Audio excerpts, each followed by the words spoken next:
Hello, this episode is on the implications of false negative and false positive results in machine learning.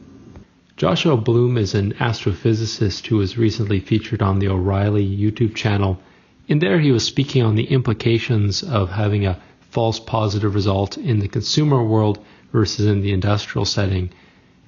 In the consumer world, a false positive algorithm might send you a box of clothing you don't particularly like, or false negative might fail to sufficiently filter your spam. But in healthcare or in industrial settings, the implications of false positive and false negatives are far more serious. A false positive result may suggest that a patient requires an urgent surgery that they in fact don't, or a false negative may be fatal.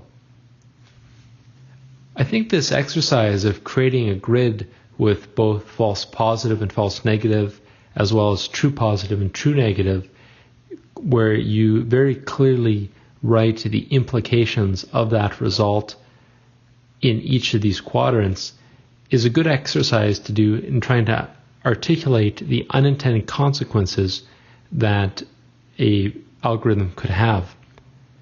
This exercise could also be helpful at the early stage when trying to understand how wide of a scope an algorithm should solve. You could run the activity of drawing these four-quadrant grids multiple times, each time reflecting a different breadth of scope of the algorithm's implications. And by being able to draw multiple four-quadrant grids and lay them out in front of you, it helps make it more obvious which of these grids has the best balanced risk portfolio, and that can be used in turn to clarify the specifications for what the algorithm's scope should be. In a similar way, this activity could be undertaken prior to the implementation of an algorithm in a clinical workflow, where again you can very clearly articulate ahead of time what the true implications and consequences of a false negative and a false positive result would be, and if it would be acceptable. As always, the best source for understanding the unintended consequences of technology comes from Ursula Franklin's book, The Real World of Technology.